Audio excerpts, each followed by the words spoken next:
just as in an ocean, all of the waves, bubbles, froth, and so on. Of course, I guess this is quite appealing to me since I was just out on the ocean. Although it was quite like being out on a whole lot of lakes, since there was often land on both sides. Do not pass beyond the ocean. That means they're all ocean. So this section, when we look at his comments,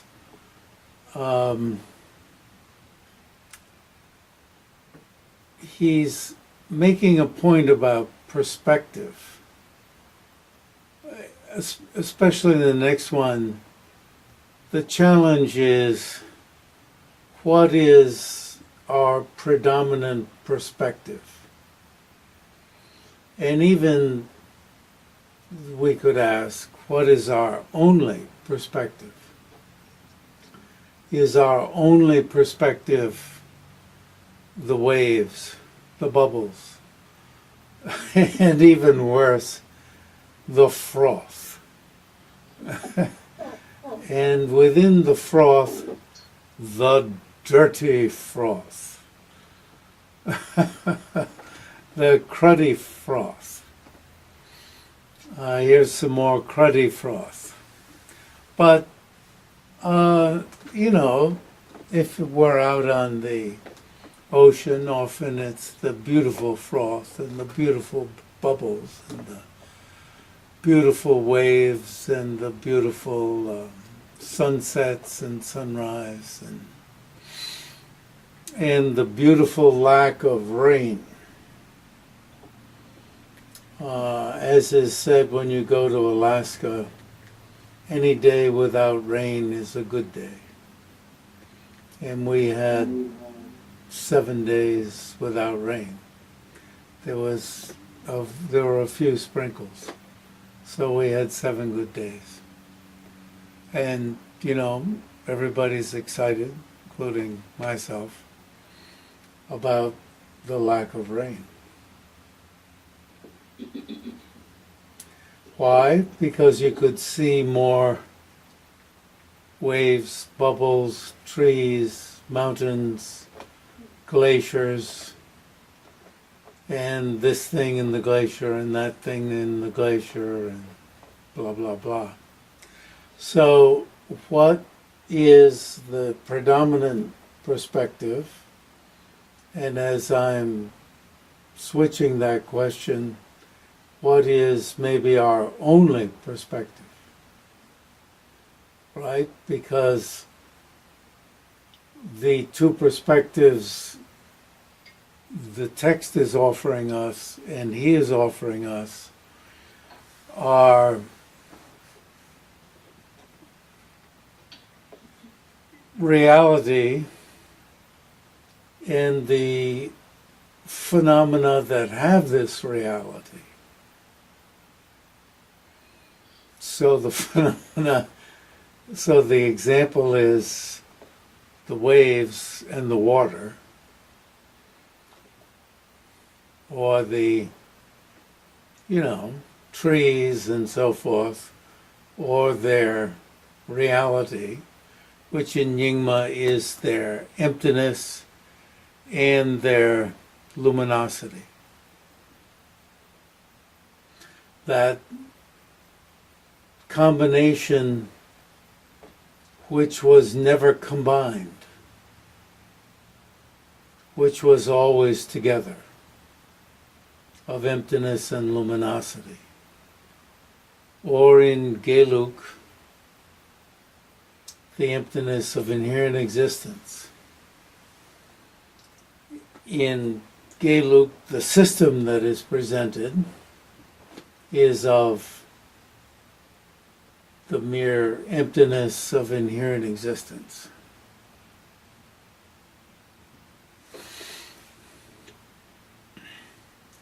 Even if,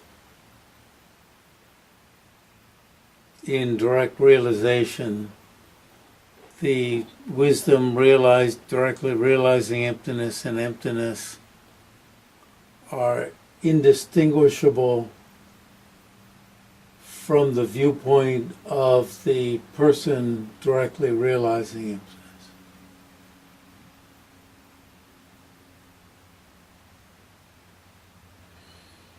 But they've chosen to, shall we say, rig their, and that's not a bad word, rig their system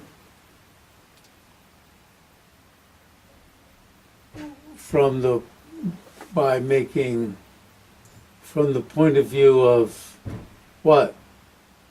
Maybe somebody outside of that meditative equipoise, or from the ordinary point of view of consciousness that is impermanent and emptiness that is permanent. Whereas in Nyingma, they're rigging their system. That's, I'm sorry, I can't help but reflect that rig is a bad pun because of Rikpa in Nyingma, but rigging their system. And in Geluk also, Rikpa means the consciousness, but rigging their system from the point of view of meditative equipoise itself, in which the two are together but were never put together, never combined together. The two that are a union but were never unified. Mipam Gyatsho says that. I don't know whether it's in this book, probably in this book. They are a union but were never unified. They're never put together.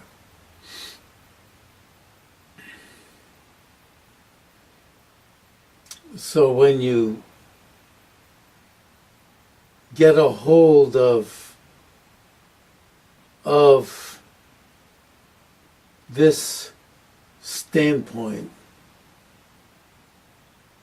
you are getting a hold of not two things that are put together, but this basic reality. So, what is the predominant perspective? My predominant perspective.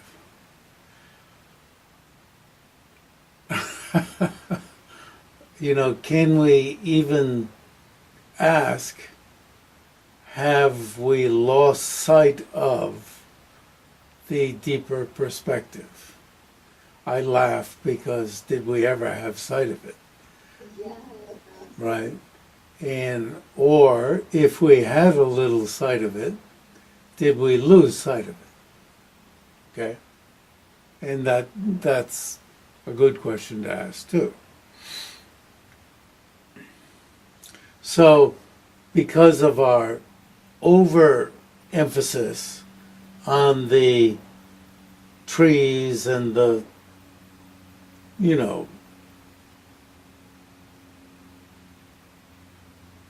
all this stuff,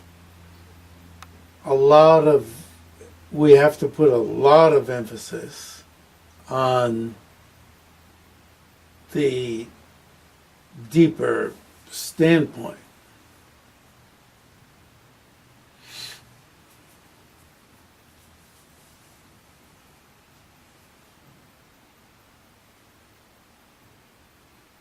So, in Geluk, one has to analyze, and analyze, and in Nyingma, one has to engage in the process of breakthrough. Let's break through the encasement of the crud that prevents the effulgence of this inner reality. And indeed, one of the strong ways is through the middle way approach, middle way of reasoning. But in Geluk, a great deal of emphasis is perhaps we can say, more emphasis is put on the middle way of reasoning, perhaps. Of searching for and not finding inherently existent objects, at which point, in finding their emptiness, at which point objects can be seen as like illusions.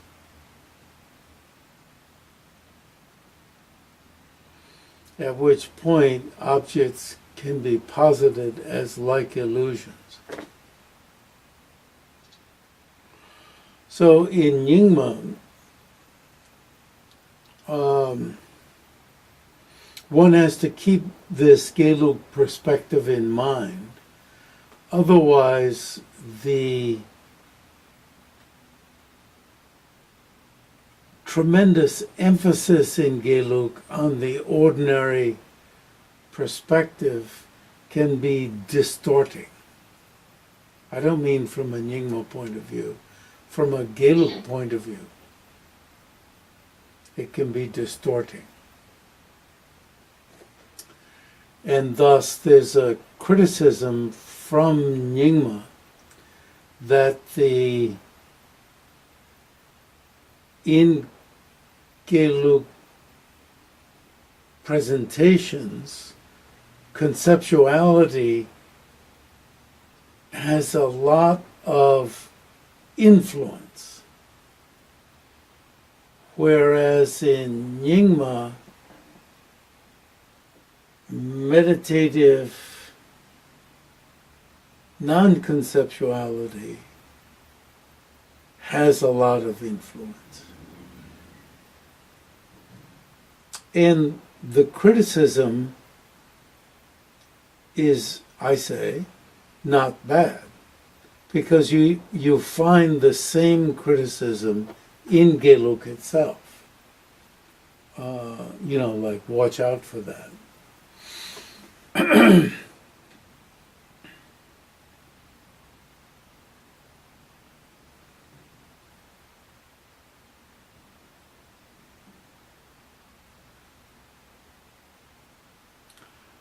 There's an interesting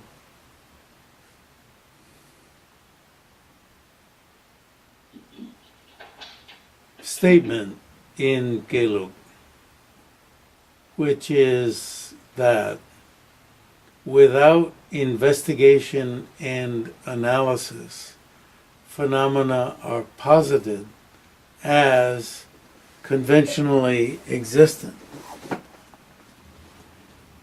Which, when you reflect on that statement, which comes up a lot, is opposite to what I just said about Geluk. And what I just said about Geluk is also true. It's very clear in Tsongkhapa's writings that you're supposed to analyze, and realize emptiness. And from the perspective of having realized emptiness, you then can understand that objects are like illusions. That's what you're aiming at. So then, to keep repeating that objects are posited as conventionally existent without investigation and analysis is like mind-boggling. That seems to be saying you shouldn't investigate and analyze. So once when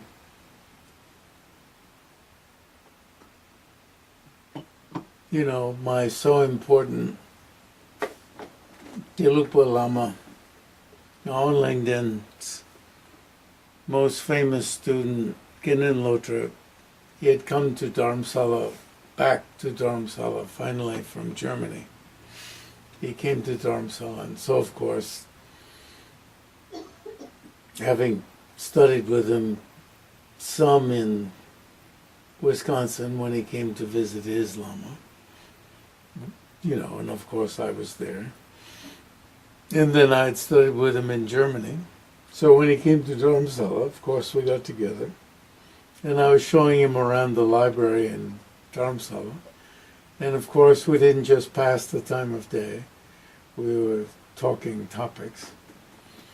And I knew he would enjoy it if I said that phenomena are to be posited upon investigation and analysis. You see, I turned it on its head. And he sort of, I could see him sort of go like that. And as if, whoops, I've got something to say about that. And he just calmly said, upon investigation and analysis, as if I had something to learn. And I said, to be posited as illusion-like upon investigation and analysis. And he broke out laughing. He was so tickled by it. Like one of those comebacks that's impossible to answer.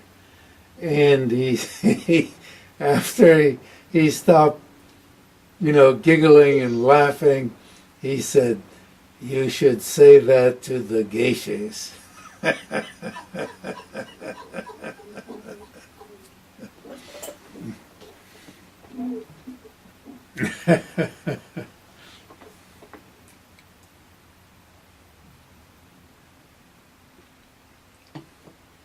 Because as Tsongkhapa says over and over again, you can know objects as veiled truths,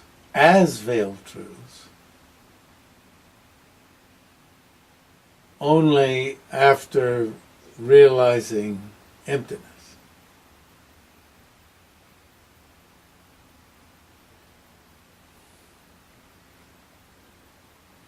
So anyway, very important statements here.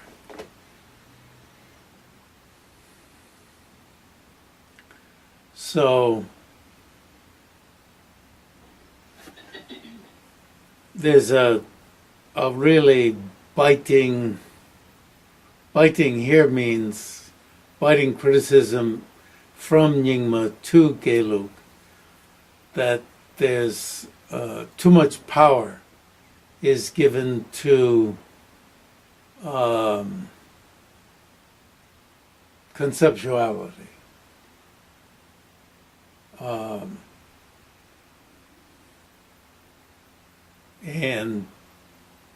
But that's, there, you can dig out the statements as His Holiness has done within Geluk that make this very same self-criticism. There are statements like where that inherent existence is taken to be like a hat. That's, you put a hat on top of your head and then you take it off. That inherent existence is looked at as like something that's put on top of an object and then it's taken off. Whereas inherent existence appears together with the object.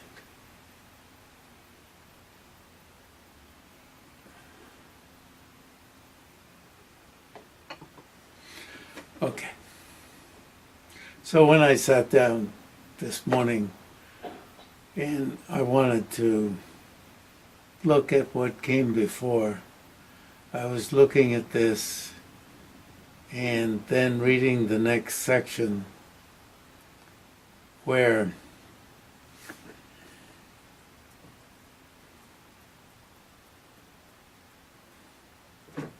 I still can't keep in mind. I mean, he's making the case that all purified phenomena exist in the basis, and that because all purified, I mean, this step, because all purified phenomena exist in the basis, then all impure phenomena are really pure phenomena. What? And then the case is going to be made that somewhere down the line that therefore in Tantra, when you meditate on yourself and everyone else as gods and goddesses, you are meditating on the truth. Unlike in Geluk, where you're supposed to think, I really am, I, Jeffrey, really, if I'm meditating on myself as a female goddess, then I really am this goddess. Or I really am Manjushri. But in Geluk, you don't take it to the point where you totally fool yourself into thinking that. You meditate, but you say, I really am, but I really am not. Because you... You know, at one time when His Holiness was teaching, he said that Gyaltsab said in reference to this thing of seeing your appearance, that you're not supposed to really think from the depth of your heart, yes, your deity. And when I asked His Holiness about that in one of the interviews, there was a long discussion in Tibetan, but then the conclusion was this. Yeah. Yeah. Because you really do, but you really don't. Yeah, and so it's true. I mean, because I heard him say Gyaltsab said that, and so you've heard that too, huh? Oh yeah, you really do, but you really don't. You don't. Yeah, so could you elaborate a little bit on that? Well, you have to do it really strongly. Really strongly. And the words, I'll have to look it up, how the words are shaved. I'll have to look it up to see how the words are shaved such that you really do what the shaving of the words is. And Mipam makes fun of this. He makes fun of it. And of course, if you go out on the street and say, well, you can't arrest me because I'm Manjushri, you get into a lot of trouble.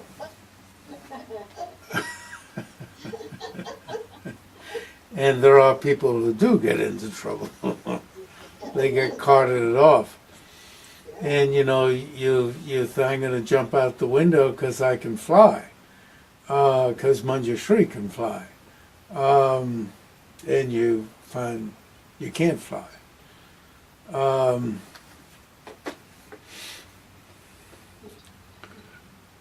But this is where the case is being made.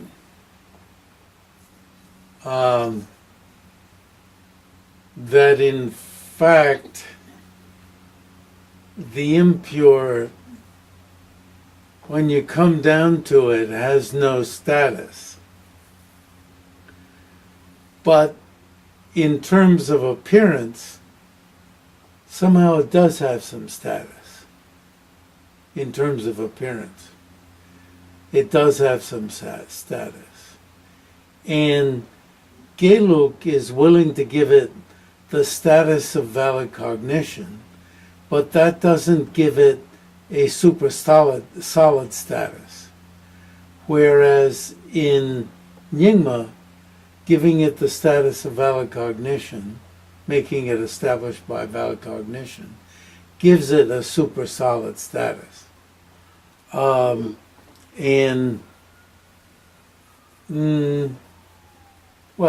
I mean, you can get the point on both sides. And so,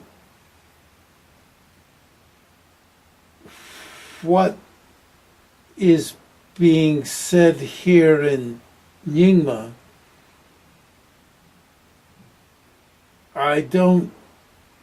we're getting the statement in a few paragraphs, I don't know how many, and I still don't quite have a handle on it. Let's say I don't have a handle on it. No matter how many times I've been looking at it.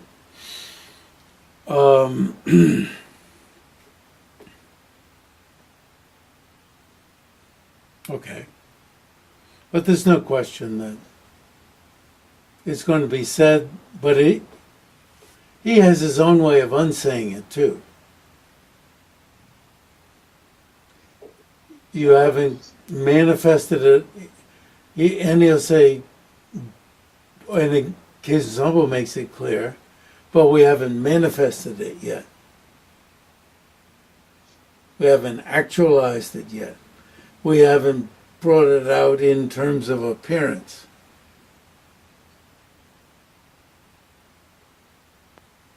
And, okay. So,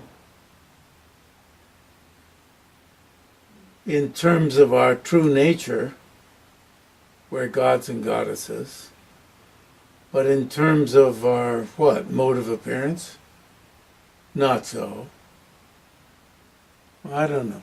But let's see if we can watch the words and see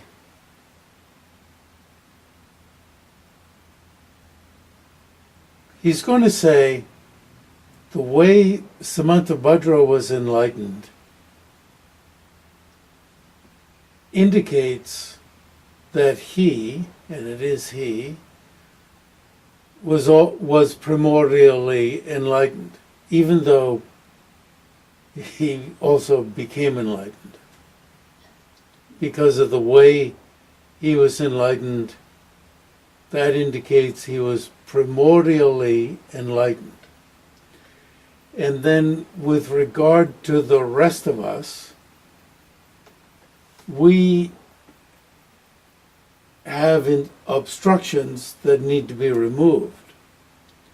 And the question comes up, well then, we probably can't say that we are primordially enlightened. And Mipam Gyatsho says, we are primordially enlightened. So even we, who have obstructions yet to be removed, you see, Samantabhadra had no obstructions yet to be removed. We do. Don't ask me where they came from. That's not the issue today. And I don't know is we're going to be able to figure that one out anyway. And we have to remove those obstructions. And I'm just repeating. So the person in the street says, well then we couldn't have been primordially enlightened, primordially Buddhified. And The answer is, we also were primordially Buddhified. Now, of course, that fits in with what we were just saying, that when we meditate on ourselves as gods and goddesses, whatever deity we're meditating on ourselves as, we're meditating on our true selves, right? That indicates that in Nyingma we are primordially Buddhified. An interesting sidelight here is that Gelukpas are particularly fond of, what's the female deity that Gelukpas are particularly fond of? It's just escaping me. Somebody else. Vajra Yogini. Particularly fond of meditating on themselves as Vajra Yogini. Particularly fond of that. As sexist as they are, as many of them are, can't say all, I have to say many, and even they'll say, they've meditated on it so much they've imagined themselves with breasts and so forth, and then go on being sexist in other fields of endeavor, because the culture is very touchy-feely. So if you're meditating on yourself as a woman, you are touchy-feely about that. You have no compunction about, holding your hands to your breast. And you would think that might carry over to other fields of endeavor. You would imagine yourself in society.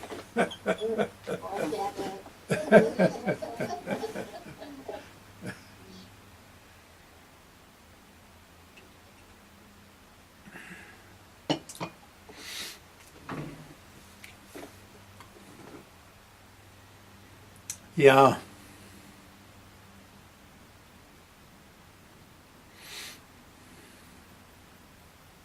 So anyway, so I was sitting here, and then what appeared in front of me was the Zen painting of the circle. That you see what this basis that you're meditating on is, this basis that you're meditating on, it's very clear that you're setting up this philosophical basis as what you're meditating on, and this is the means of, this is what brings you to Buddhahood. So I almost couldn't get rid of the circle that was in front of me. This is what you're coming back to. This is the completion, the Great Completeness.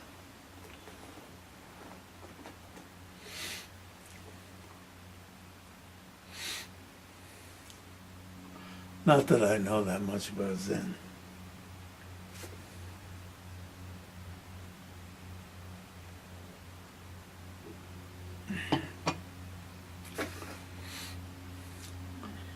Now, so in this new material for today, he's making the point that as one develops over the 10 Bodhisattva grounds, some of the qualities, attributes may become manifest to you, but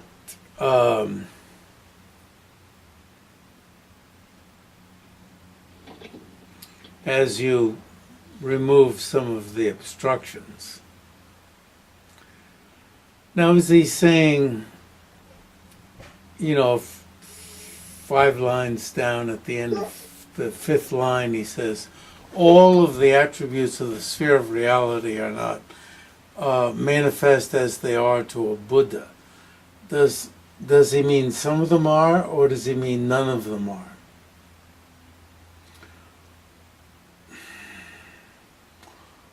Various qualities, attributes are become manifest over the 10 bodhisattva grounds.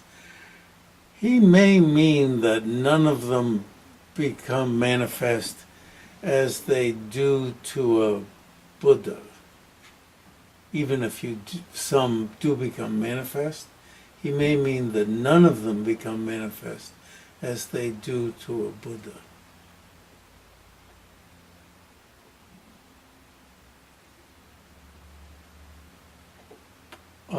Because in the last sentence, as Khetsun Sangpo identified the lords of the 10 grounds, he's not saying that this means the bodhisattvas of the 10 grounds, but means 10th ground bodhisattvas.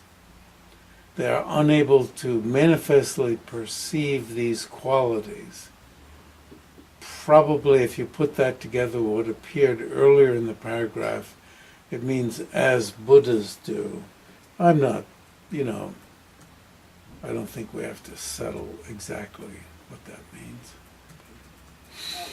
Would Samantabhadra experience them as a Buddha by contrast? Oh, Samantabhadra here is being Buddhified.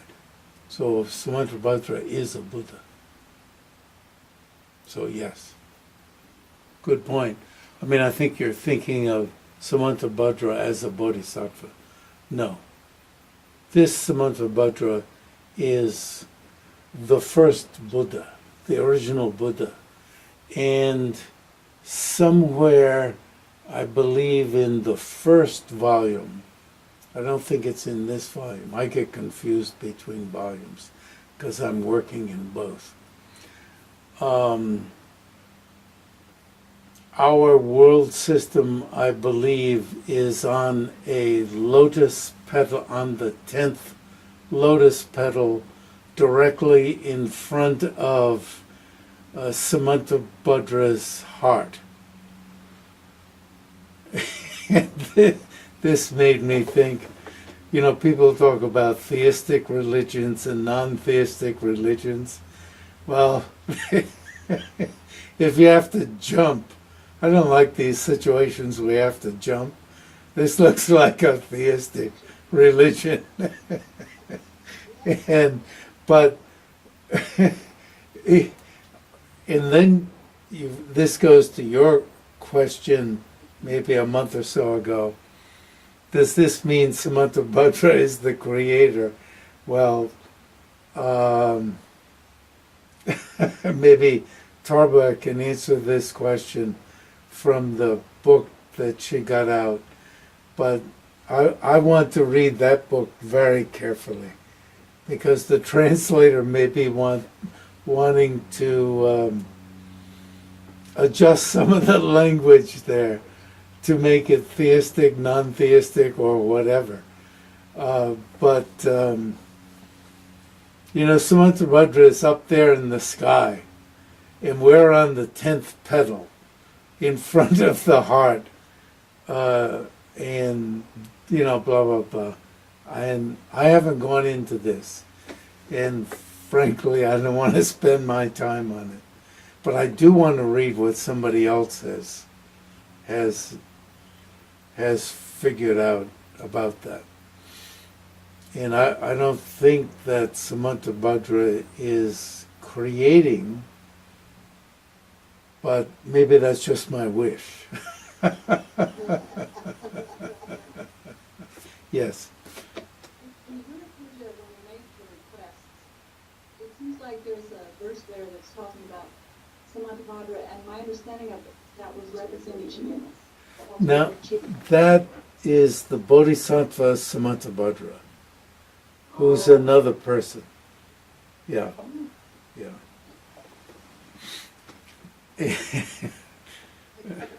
Jeffrey, just earlier in today's session, you mentioned Samantabhadra was primordially enlightened and then somehow had to become enlightened. No. Where we are, No. we have instructions. You So I wonder, read down to that section, and you'll see that Samantabhadra became enlightened, and that enlightenment is called a primordial enlightenment. And you'll understand it when you get there. okay, I just wondered if, when you said those bodhisattva stages are not manifest as to a Buddha, and I thought, I was just making a parallel, you said... No, yeah. instructions, Oh, good question. but Samantabhadra doesn't. No. Do they- I didn't say the bodhisattva stage grounds are not manifest to a Buddha. I didn't say that. Yeah. All right, sorry. No. And read down to the section. Samantabhadra did not become enlightened twice. Now that's a good point. That's a nice question. If you were primordially enlightened, like you and me, we're primordial enlightened, and because we have obstructions yet to be gotten rid of, we have to become enlightened. And so you could raise the question, and it's a good one, are we enlightened twice? And again, the answer will have to be no. Even you and me. Even you and I. And so by the end of this section, you will have the answer for both Samantabhadra and you and I. And I may be cute and ask you what the answer is, especially if I don't understand it.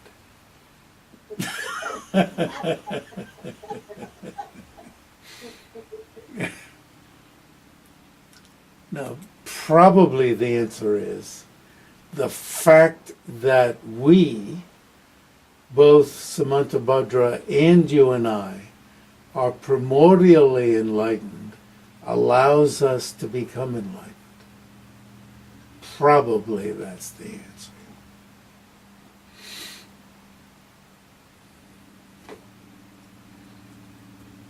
Then,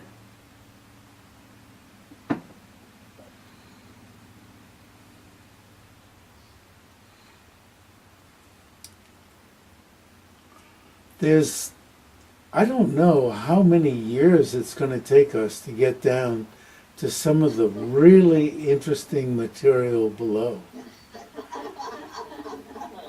have to have a very long life, Jeff. Yes.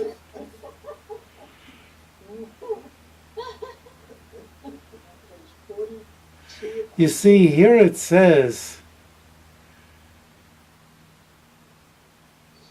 these uncontaminated attributes, now these are the pure phenomena, right? Surpassing the number of particles. The 10 powers, all this,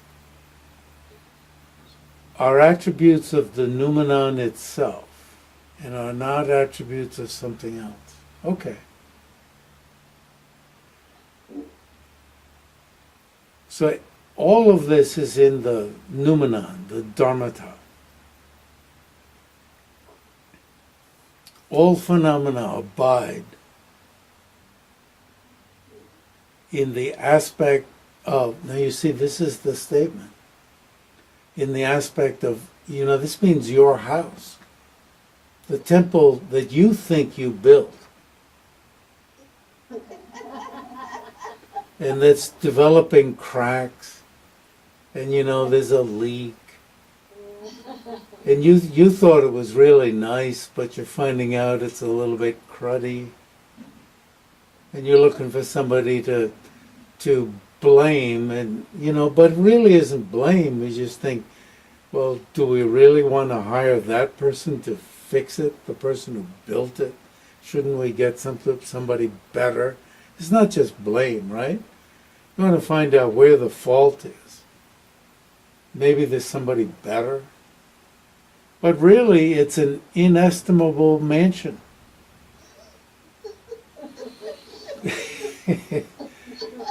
And inestimable mansions don't leak. And you're all gods and goddesses and a principal deity and retinues and so forth of a pure land of a complete enjoyment body. It's really, we say we, I'm we when it's Nyingma and I'm we when it's Geluk. So in we when it's Geluk, it's right, it all has the purity of emptiness.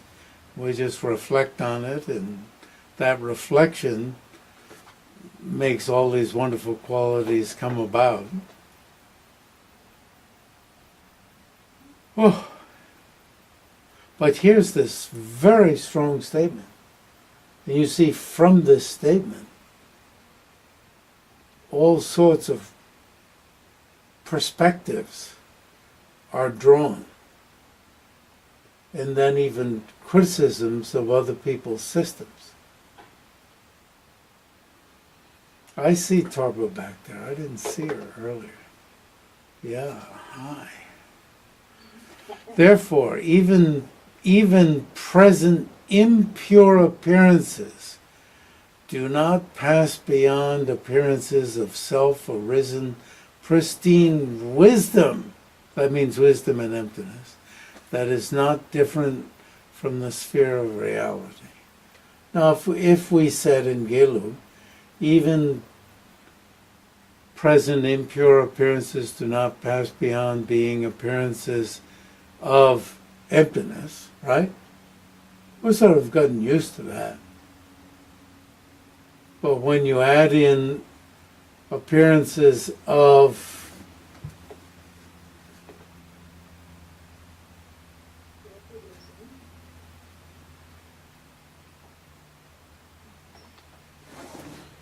pristine wisdom, Well, that sounds very much the same as Geluk Tantra. yes, right.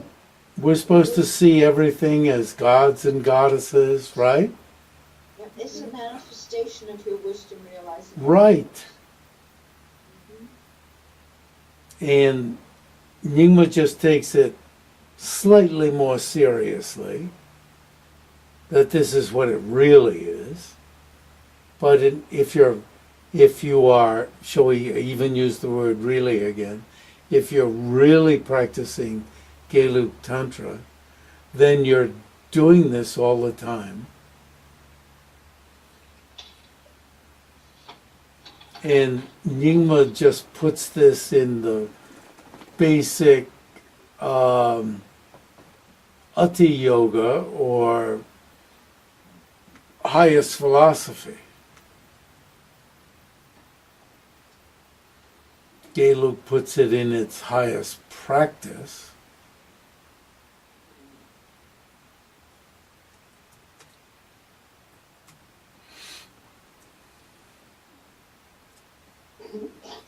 So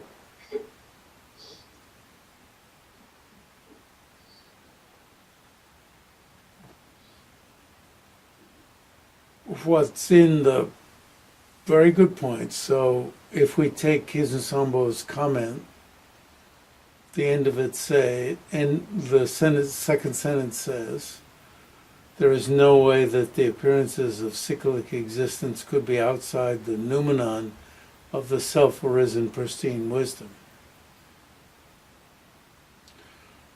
Okay, we're coming to the end. Near the end. All right.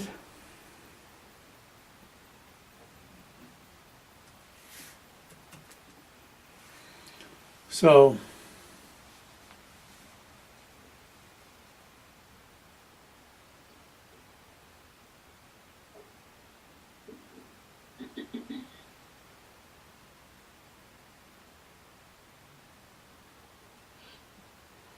It's a good point to end the session on.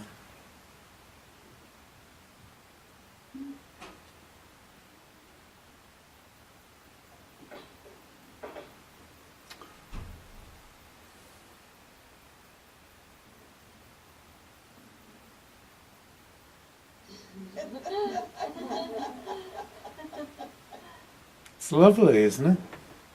And it's lovely to see how similar the two systems are. And through a slight deviation in some focal point,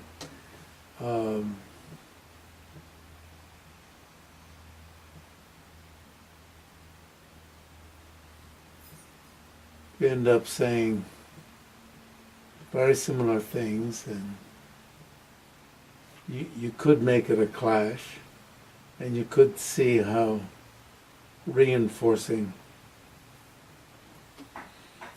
See you next week.